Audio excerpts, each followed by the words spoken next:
ഇവിടെ തയ്യിൽ നടന്നിട്ടുണ്ടെങ്കിൽ നമ്മുടെ വീട്ടിൽ ഒരാൾക്ക് നമ്മുടെ വീട്ടിൽ എന്നതുപോലെയാണ് ഇതുപോലൊരു DCC പ്രസിഡന്റിന് ഉണ്ടാവില്ല. അത്ര നല്ല DCC പ്രസിഡന്റ് ആയിരുന്നു. ആ DCC പ്രസിഡന്റിന് നിസ്സാര കാര്യങ്ങൾക്ക് തോൽക്കല് പലപ്പോഴും ഉണ്ടായിട്ടുള്ളത് തന്നെയാണ്. അത് ഈ DCC പ്രസിഡന്റിന്റെ തലയിലേക്ക് ഇടുന്നത് ശരിയായ കാര്യമല്ല. ഇന്ന് വരെ ഇത്രയും വർഷത്തിനിടയ്ക്ക് ഒരു തെറ്റായ കാര്യം ചെയ്യാൻ ഈ DCC പ്രസിഡന്റ് മുന്നിട്ടിറങ്ങിയിട്ടില്ല, ചെയ്തിട്ടുമില്ല. അത്രയും നല്ല DCC പ്രസിഡന്റ് ഇറങ്ങി പോകുമ്പോൾ ഞങ്ങൾക്ക് നല്ല സങ്കടമുണ്ട്. ഇനി ഇതുപോലെ DCC ഭരിക്കാൻ ഇതേപോലത്തെ ഒരു വ്യക്തിയെ കിട്ടും. തൃശ്ശൂർ ആരുണ്ട് എന്നുള്ള ചോദ്യമാണ് മുന്നിൽ അന്ന് രാജി പറഞ്ഞിട്ടുണ്ട്. ഞാൻ രാജിവെക്കാണെന്ന് പറഞ്ഞു. അത് ഞങ്ങൾക്ക് സഹിക്കാൻ പറ്റുന്ന കാര്യമല്ല.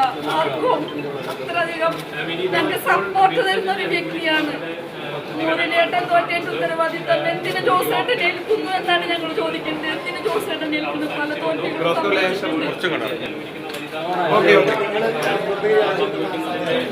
പ്രവർത്തകരെ രാജിവെക്കാൻ ആണ് സമ്മതിക്കുന്നത്. ശേഷം ശക്തമായി നിങ്ങൾ പാർട്ടിയിൽ മുന്നിട്ടിറങ്ങണം. ഞാനും നിങ്ങളൊപ്പം ഉണ്ടാവും എന്നാണ് അവർ പറഞ്ഞിട്ടുള്ളത്.